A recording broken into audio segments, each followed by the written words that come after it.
Yes, चलिए, I think so in the last session we have completed up to 17 question, ठीक है ना। तो शुरू करते हैं अभी नेक्स्ट वॉलेंटियर, पूरे सीक्वेंस में वही सीक्वेंस पकड़ेंगे हम, ठीक है। पहले आर्या, फिर Devam, Kishita, Nakshatra, Riya, Sakshi, Swara and Veda. Yes Arya, read करो 18th question. Strong nuclear force is dash independent. Just a minute, हाँ। Strong nuclear force is dash independent, या क्या आ सकता है आंसर जी? Option A. Yes, correct. तो strong nuclear force is a charge independent, क्योंकि वो चार्ज पर डिपेंड नहीं करता। दो प्रोटॉन के बीच में जो फोर्स होगा वही दो न्यूट्रॉन के, अरे हाँ, वही दो न्यूट्रॉन के बीच में हो सकता है, और प्रोटॉन न्यूट्रॉन के बीच में भी वही हो सकता है। चलिए फिर next volunteer. In nature, there are dash fundamental forces. कितने होंगे? 3. Correct answer is 4.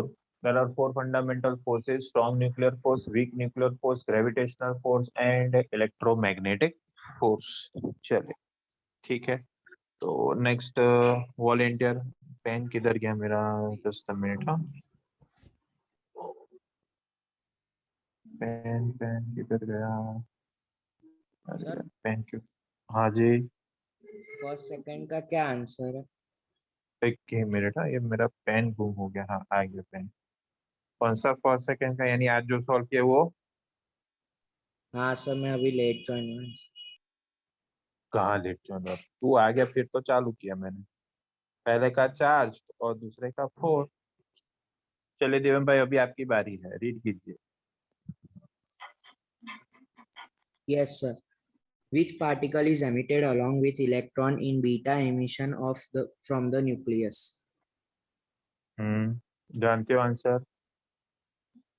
None of. नहीं जी, बीटा एमिशन में आपको बताया था ना कि न्यूक्लियस में भी हमें इलेक्ट्रॉन कहाँ से मिलता है? जो न्यूट्रॉन होता है वो प्रोटॉन और इलेक्ट्रॉन को एमिट करता है, और उसके साथ एक दूसरा सब पार्टिकल कौन सा एमिट होता था? न्यूट्रिनो। एग्जैक्टली, तो वो आ जाएगा न्यूट्रिनो, ठीक है ना। चलिए फिर next volunteer. Dash and dash law are called inverse square laws. क्या आएगा, कोई आइडिया?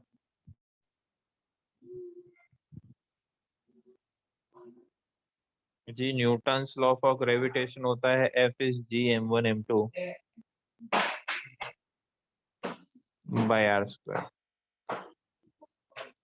और कूलम्स लॉ होता है F is k q1 q2 by r square. ये दोनों लॉ मैंने आपको सिखाए हैं इन डिटेल में।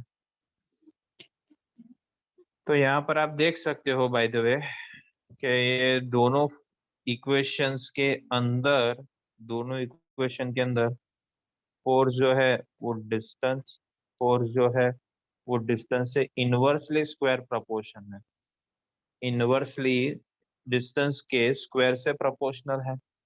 इसीलिए ये दोनों लॉ को इनवर्स स्क्वायर लॉ भी कहा जाता है। कौन से दोनों लॉ को?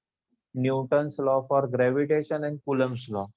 पहला फॉर्मूला जो मैंने लिखा है that is the Newton's law for gravitation, and दूसरा फॉर्मूला जो मैंने लिखा है that is Coulomb's law, and in both the formula F is inversely proportional to distance square, so it is also known as inverse square law. अभी सबको समझ में आया ये क्वेश्चन और उसका आंसर? Yes, sir. तो करेक्ट ऑप्शन हो जाएगा ए मेरे ख्याल से। चलिए फिर नेक्स्ट वॉलेंटियर, आई थिंक सो ये लास्ट क्वेश्चन किशिता ने रीड किया था, तो किशिता का बाद कौन आएगा? किशिता का बाद, चलो चलो चलो चलो। Who gave the concept and particle theoretically? Paul तो Dirac. कल ही हमने डिस्कस किया था ना मेरे ख्याल से कि थियोरिटिकली पॉल डिरेक आएगा और practically Carl Anderson. Carl Anderson. Yes yes, मेरे बोलने में गलती हुई थी कल, फिर याद रह गया था। चलिए बराबर। चलिए, नक्षत्र के बाद कौन है? Protons and neutrons are believed to be made up of dash. किससे बने quark. Quark, अच्छा, the option. ओ मेरे भाई पॉजिट्रॉन नहीं आएगा. Protons and neutrons are believe to made up of quarks. Positron तो मैंने आपको सिखाया था law of conservation of electric charge के अंदर, डिस्कोथेक वाला कंसेप्ट. चलिए फिर नेक्स्ट वॉलेंटियर ये रिया थी मेरे ख्याल से. नेक्स्ट साक्षी होगी Electromagnetic मेरे. force is dash and its magnitude dash on its medium. हाँ, तो इलेक्ट्रोमैग्नेटिक फोर्स है तो लॉन्ग रेंज, और क्या वो मीडियम पर डिपेंड करता है कि नहीं? यस और no? No, sir. Yes, sir. कोई बोल रहा है नो, कोई बोल रहा है यस. क्या है ये गड़बड़ी यार? Yes, sir. Electromotive force. अरे वाह, आर्या का आवाज था क्या ये अभी लास्ट में? Yes, sir. Arya ji improvement है जी, आवाज धीरे धीरे बढ़ रही है. चलिए गेट्स गुड. तो इलेक्ट्रोमैग्नेटिक फोर्स है लॉन्ग रेंज, और दिवम भाई वो मीडियम पर डिपेंड करता है. भाई अगर ग्रेविटेशनल फोर्स अगर आपको पूछा होगा तो वो डिपेंड नहीं करेगा. Please be very careful. बरा चलिए, तो मेरा पहला स्क्रीन तो फुल हो गया. पहले स्क्रीन में मैंने 18 टू 24 आपको करवा दिए. भाई सबको समझ में आ गए ये 18 टू 24 क्वेश्चंस के और उसके आंसर्स भी? कंफर्म कर दीजिए. Yes. चलो Yes, sir.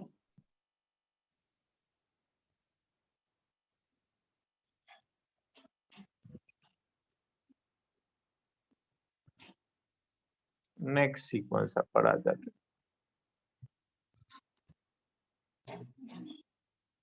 चलिए नेक्स्ट वॉलेंटियर कौन है? स्वरा है. 25th question Swara. Two objects of mass 200 kg and 20 kg are at same height from Earth's surface. The gravitational force due to Earth's surface are F1 and F2 respectively. Then F2 upon F1 is equal to. ऐसा तो ये एक बार मैं आपको solve करवा देता हूँ, फिर तो आपको ये समझ में आ ही जाएगा. देखिए अगर ये अर्थ सरफेस है,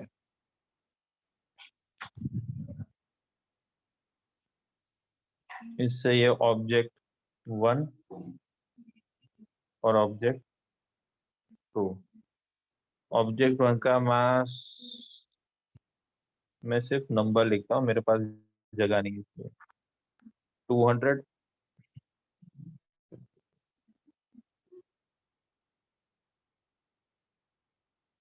m1 है 200, और वहीं पर सेम डिस्टेंस पर m2 है 20. अर्थ का मास m ले लेता हूँ. बराबर, तो F1 हो जाएगा gravitational force between m1 object and earth. Gravitational force हो जाएगा m1 ऑब्जेक्ट और अर्थ, तो ये हो जाएगा G m इंटू 200. अर्थ का मास हो गया m, और ऑब्जेक्ट का मास हो गया 200 अपॉन डिस्टेंस कितना? r². नया फोर्स F2 कितना? G, अर्थ का मास m, और ऑब्जेक्ट का मास कितना? 20/r². आपको क्या फाइंड करना है?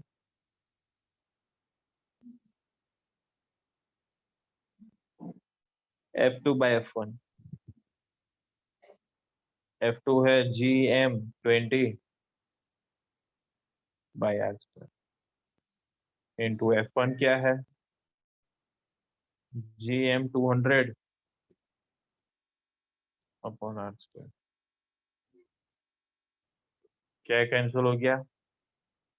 r², GM, और 0 0, और ये 2, तो ये 10 जा. क्या हो गया वैल्यू आपके पास? क्या बचा देखिए. तो F2/F1 हो जाएगा कितना? 1/10. है कोई ऑप्शन ऐसा 1/10 या तो 10 ऐसा भी raised तो to लिख minus सकते हैं 1. एग्जैक्टली 10⁻⁻1 है क्या, ऐसा कोई ऑप्शन दिखा क्या आपको? Option C. करेक्ट आंसर लिख लीजिए। चले, जिन जिन लोगों को लिखना हो तो लिख लीजिए आप।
कंप्लीट हो जाए तो मुझे इन्फॉर्म करो, तो हम नेक्स्ट एमसीक्यू पर अब आता है, सॉल्व करते हैं उसे।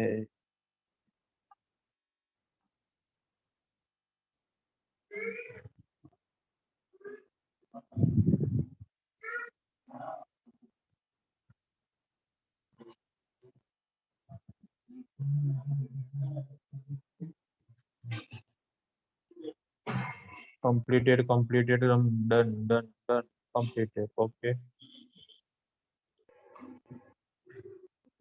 हो गया क्या जी कंप्लीट सबका? Yes, sir. That's great.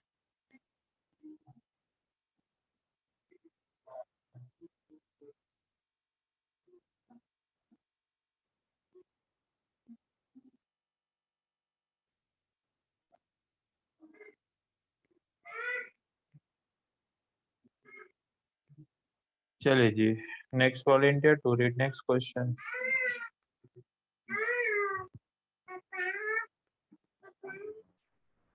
किसका टर्न है अभी? वेदांत The है क्या? electric force between two electric charges at distance r is F1. If the value of each electric charge is doubled and distance between them is half, then force is F2. Then F1 by F2 equals to dash. Hmm.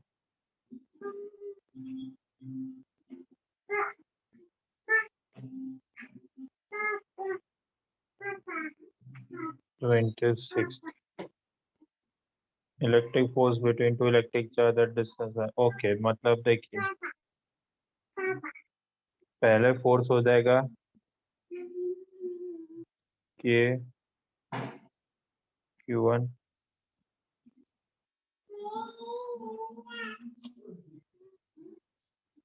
Q2 bye are square.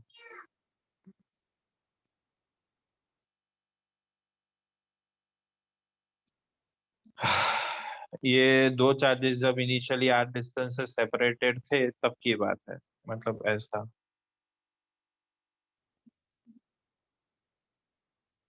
Q2 Q1 और separation are. हाँ, पर अब क्या हो गया यार, अब charges के मैग्नीट्यूड डबल हो गए, यानी ऐसा, और डिस्टेंस क्या हो गया, हाफ हो गया, यानी ऐसा हो गया। अब चार्ज ये हो जाएगा 2Q1, ये हो जाएगा 2Q2, डबल हो गया ना चार्ज, और ये यार डिस्टेंस तो हाफ हो गया। तो ये इनिशियल फोर्स था F1, नया फोर्स है F2, F2 इज के, नीचे से देखना, हाँ F2 इज के, नया चार्ज 2Q1, दूसरा नया चार्ज 2Q2, नया डिस्टेंस r/2 का स्क्वायर। हाँ तो F2 क्या हो गया जी? F2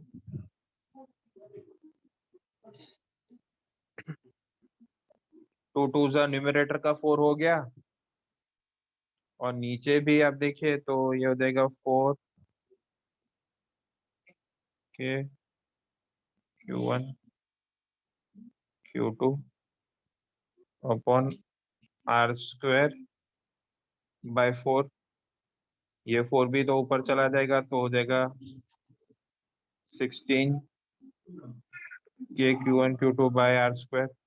अरे बट ये के Q1 Q2 बाय r² कौन है? के Q1 Q2 बाय r² कौन है?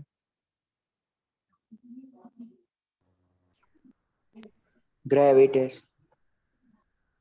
अरे ये तो F1 है, देखिए ना आप, ये तो F1 है, ये तो F1 है। तो हमारे पास आंसर क्या अभी आया कि F2 जो है वो 16 टाइम्स F1 होगा। पर हमें तो रेशियो किसका चाहिए था? F1 bye F2। तो F1 बाय F2 के रेशियो हमें क्या मिलेगा? 1/16। लिख लीजिए। चलिए सॉल्यूशन पूरा, और सॉल्यूशन लिखते वक्त आपको कुछ समझ में ना आया हो तो आप लोग मुझे पूछ सकते हैं। Yes, write down this much. अरे यार उल्टा हो गया, सॉरी।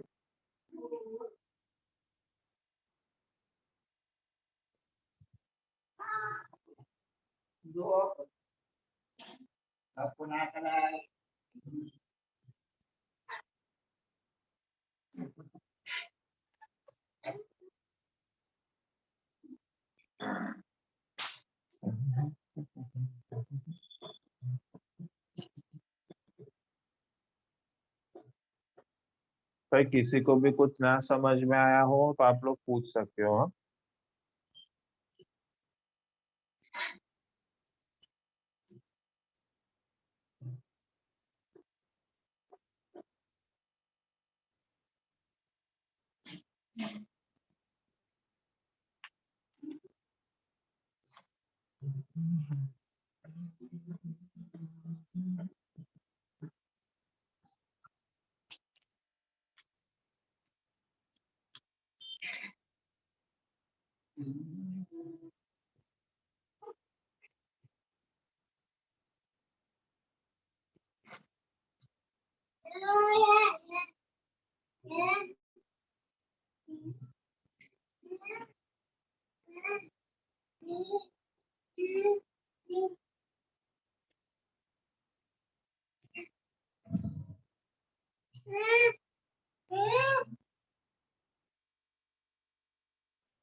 Sir, complete.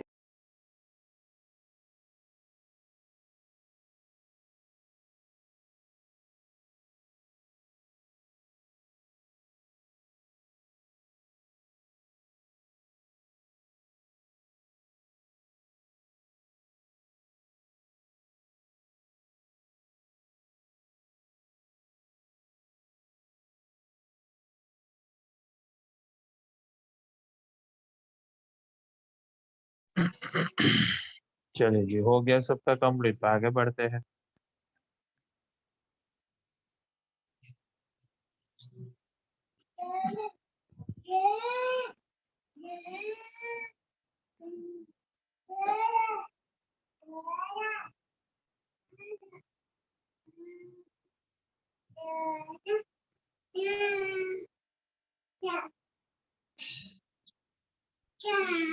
चलिए जी, न्यू वॉलेंटियर, न्यू क्वेश्चन। पूरा सीक्वेंस अब रिपीट होगा।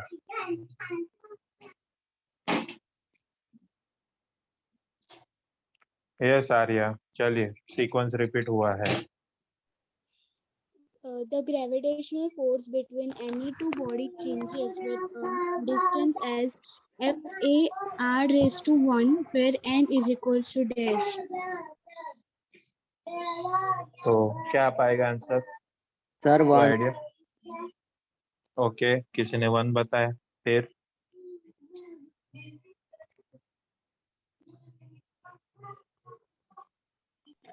Sir, -2. सॉरी -2. ये किसने बताया आंसर? अच्छा। साक्षी ने बताया। ओके जी, एक आंसर है 1, एक आंसर है -2। देखते हैं, चलिए सॉल्व करते हैं। तो ग्रेविटेशनल फोर्स होता है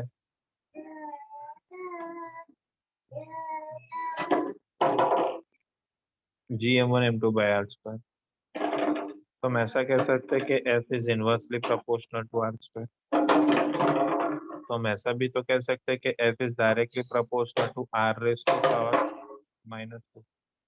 जब ये नीचे वाला +2 ऊपर जाएगा तो -2 बन जाएगा ना। नीचे वाला +2 जब ऊपर जाएगा तो -2 होगा ना, बराबर। तो बस ये इक्वेशन है कि F is directly proportional to r⁻²। और अभी आप हमारा इक्वेशन देखिए, हमारे इक्वेशन में क्या बताया है कि F is directly proportional to r⁻n। देखिए, तो F is directly proportional to r⁻n। अरे कुछ दिखा आपको कि n का वैल्यू क्या आया? जी n का वैल्यू तो -2 आया। Correct answer is -2. All of you understood this? Please reply.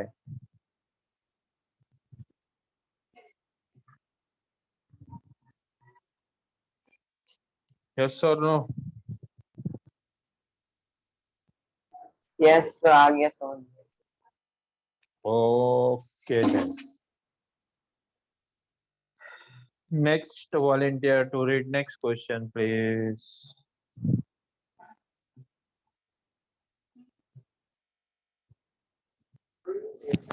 Strong nuclear force does not act on dash. तो स्ट्रॉन्ग न्यूक्लियर फोर्स कभी इलेक्ट्रॉन पर नहीं एक्ट होगा, क्योंकि स्ट्रॉन्ग न्यूक्लियर फोर्स जो होता है न्यूक्लियस के अंदर एक्ट करता है, और इलेक्ट्रॉन तो हम जानते हैं वो न्यूक्लियस के बाहर होता है। तो न्यूक्लियस के अंदर प्रोटॉन होते हैं, न्यूट्रॉन्स होते हैं, पर ये कौन सा न्यूक्लियन है? अरे न्यूक्लियन यानी प्रोटॉन प्लस न्यूट्रॉन। एक प्रोटॉन और न्यूट्रॉन का पेयर जो होता है उसको न्यूक्लियन बोलते हैं, उसको न्यूक्लियन बोलते हैं। चलिए फिर next volunteer 29th question read करो। The force acting between the charged particles at rest is known as dash force, electrostatic. सही जवाब। रेस्ट पर पूछा है ना आपको, रेस्ट पर पूछा है नहीं इलेक्ट्रोस्टैटिक, और इसकी जगह ऐसा बोलते हैं कि दोनों पार्टिकल्स मोशन में है, तो ऑप्शन डी दिल्ली आ जाता है, इलेक्ट्रोमैग्नेटिक। चलिए फिर next volunteer. The gravitational force on the artificial satellite due to the Earth is F, and distance between the Earth and the satellite is r. If distance between them is doubled, the force becomes F dash. The ratio F dash is to F is अब तो आप भी ऐसे type के questions खुद solve कर सकते हो, कर पाओगे मेरे ख्याल से। तो कोई प्रॉब्लम होना तो ऐसा नहीं चाहिए अभी।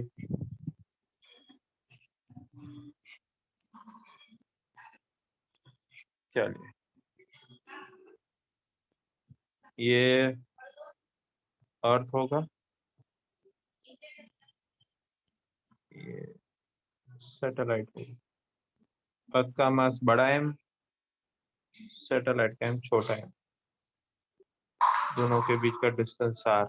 तो ग्रेविटेशनल फोर्स का फॉर्मूला हो जाएगा G बड़ा M छोटा M अपॉन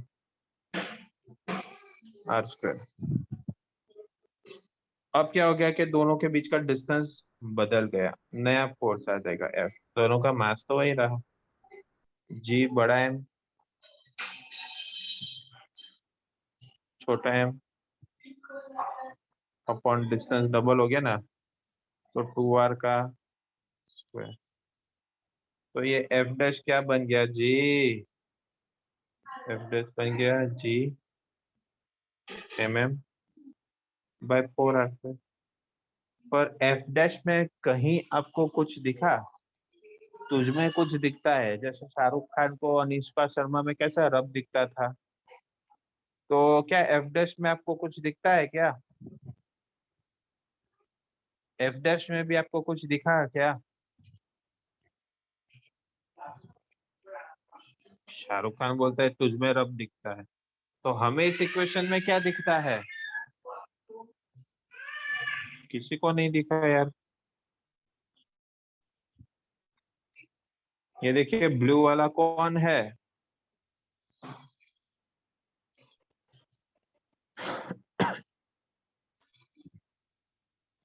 ब्लू पोर्शन में कौन है?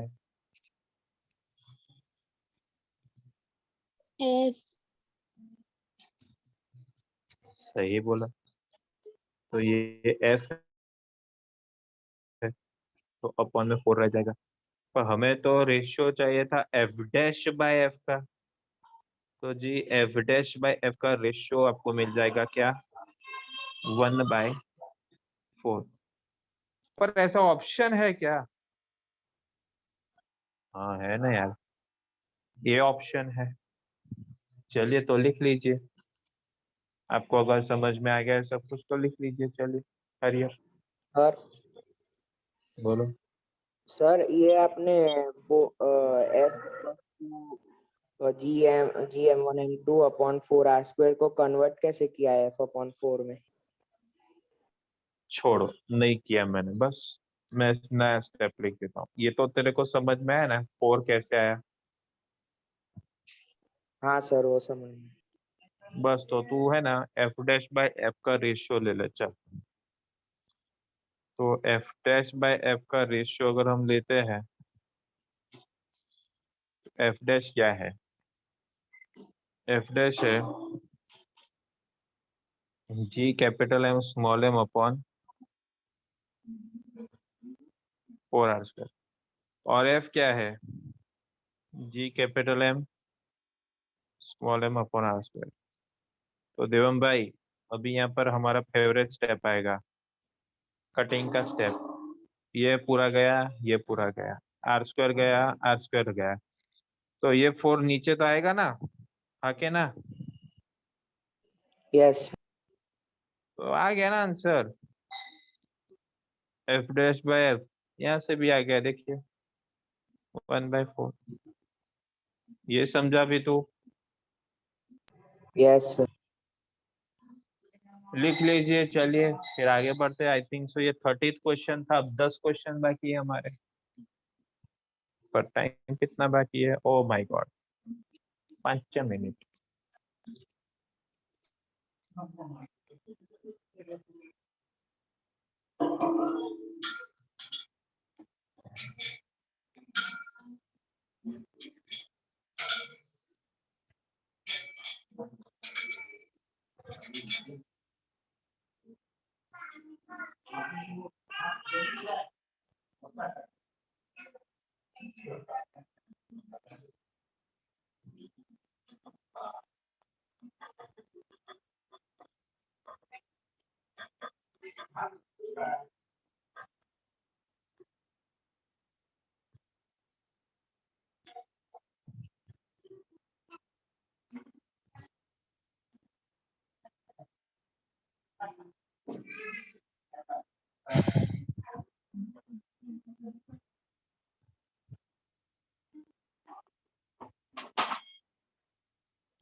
Yes, Vedant, you can stop the recording.